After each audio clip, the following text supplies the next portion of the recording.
So Blade Runner 2049 came out. Some people expressed how it was Blade Runner-ish. It was like a sequel or a remake or something inspired by the Blade Runner universe. I forget if it was Geek Evolution or Chris Stuckman who said, which probably said stuff before, that it didn't rely on creating a universe to make the story. However, there are things I didn't like about it, but especially in terms of Blade Runner mythos. Stuff they did right. They did the opening with a lot of special effects, which was pretty cool. The credits were awesome. As to do with solving a mystery. Rick Deckard and Rachel show up again. They have themes of memory, identity. I don't even know if it's rich corporatism, but like power, I guess, in corporate organizations. Um, a lot of the themes are there. The police officer aspect of it. I'm trying to remember what else, but anyway, it is Blade Runner ish. However, there's certain elements which I thought weren't Blade Runner ish. And let me straight up get to the point, which really bothered me: the special effects. I later found out that this was made on a budget of $1 million. So it's sort of, it was so cheaply done. It wasn't 300 million, so understandable that the film looked a little bit cheap. I don't think they had the original production designer. I thought Peter Gasner or Brian Gasner or whatever his name was sort of sucked. Um, it wasn't awful, but in terms of like a Blade Runner film, like a lot of the designs looked cheap. Like a lot of the skyscrapers didn't seem like they had windows. Um, it didn't feel like the same like set design that the original Blade Runner production designer did. Maybe it was really Scott not being there, but it felt a little bit cheap to me. I didn't like the product placement. I didn't like the Atari sign, the Pan Am sign. I can't remember what else. Like it didn't. Why they do they really represent something in the universe? There's not a lot of money in this franchise, in this entry in the franchise. So I didn't really see the point of inserting those corporate designs in there, other than to be a nudge, nudge, nudge, nudge. Uh, Watched the previous film, which I felt was a little bit annoying. The ending was very unsatisfying. I'll probably do a separate video on this.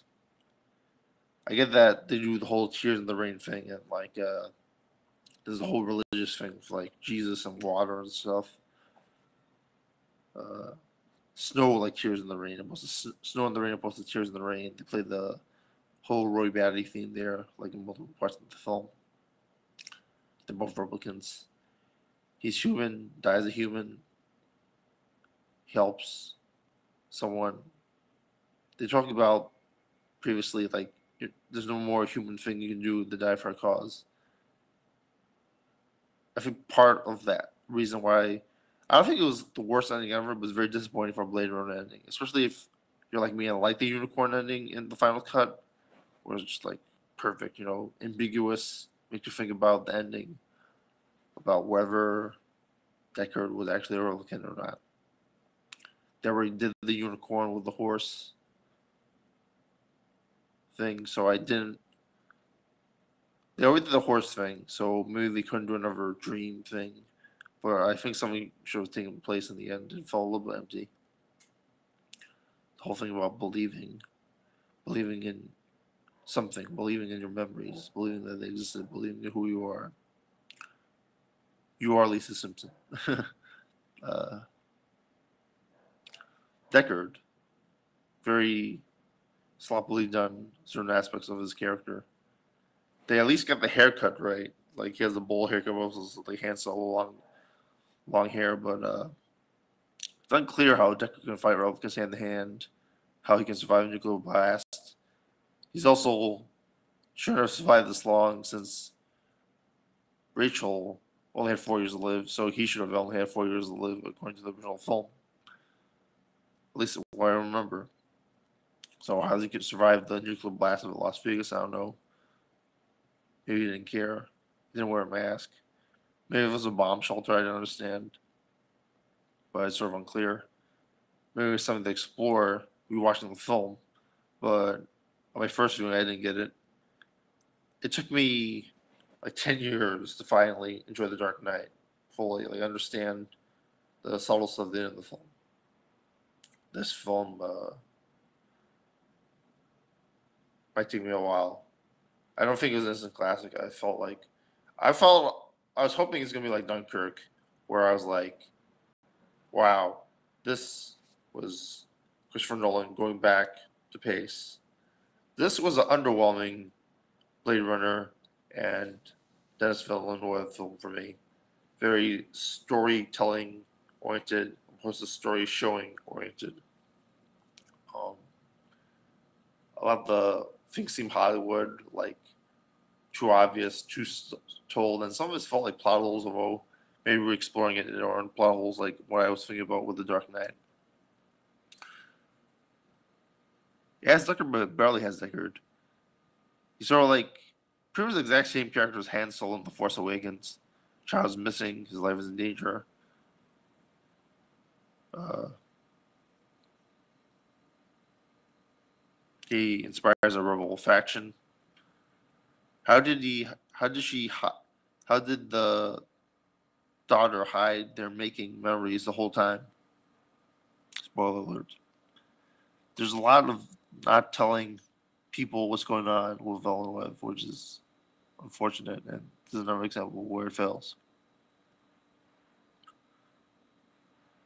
I felt like there's it wasn't as mind blowing of a script. Like a lot of the stuff I've seen before, probably the problem about it being a Blade Runner film is that they didn't want to take a risk. They didn't want to explore stuff that was different, and they explore some stuff here, which is interesting. But they could have explored around it more, which would have made it even more Blade Runner-ish.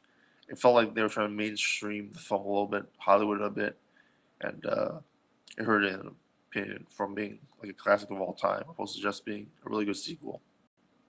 Best sequels of all time, in my opinion. Who's human? What's a real memory? Could have explored a lot better. There's really not much else I want to say about it. Like the whole thing where it's like he's trying to make it less spoilery. He's the son, and then no, she's the daughter, and I felt both things were disappointing. Like I didn't like either of them. Not to mention that him being the son is already ruined being a memory since they straight up told him it's not a memory. Opposed to you figuring out whether it was or whether it wasn't. Like the whole aspect of the original Blade Runner films, like you didn't know whether Deckard was actually a Rogan or a human or not. They do a little bit of that with Deckard in this.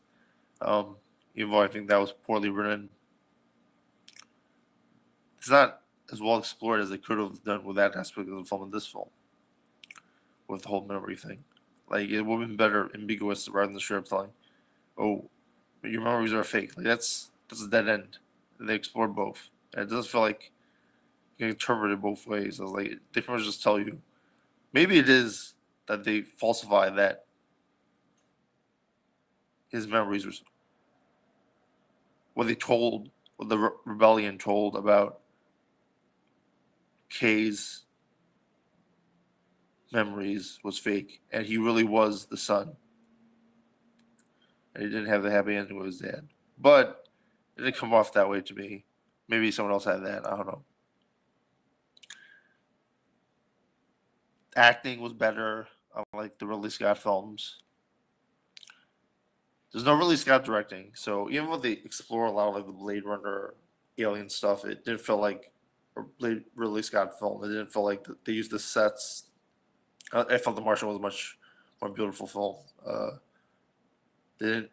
They do the God stuff, obviously, with the Jared Leto character, corporations, but it didn't feel as strong as if Ridley Scott did it. Like I felt like, even though I hated Screw Alien Covenant, by the way, um, they did certain stuff well with that, especially with the gods and whatever. At least it felt like maybe it's because there's so much more in this film that it didn't stand out to me in this film, especially in this Blade Runner.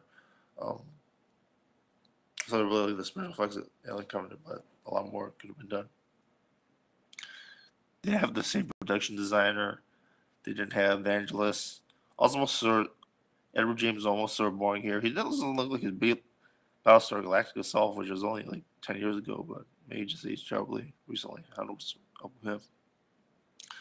Also, it's disappointing. There's no director's cut or finals cut, which is one of the more interesting aspects of the Blade Runner. I thought, if this was a great film, of course, don't do it. But like, there's a lot of stuff that isn't clear, which I don't like, and then I would like explain better or something. It didn't feel that good to me in this film. It felt too much to be like a Hollywood film opposed to like an indie film. Maybe there were censors. Maybe they had to go for. Maybe it's because I watched it in Taiwan that the they had the mainstream it a little bit, but it felt a little bit over-explained, which is very not good. And then some stuff is under-explained and it doesn't create plot holes, but on the other hand, it felt like they rushed the storyline telling. Like could have explained it better, or maybe I'm missing something. If you disagree, please comment below, so I can figure out stuff that I did not understand, and then you guys can help me out with that. I think that's pretty much everything I have to say about why I didn't feel it was like a Blade Runner film.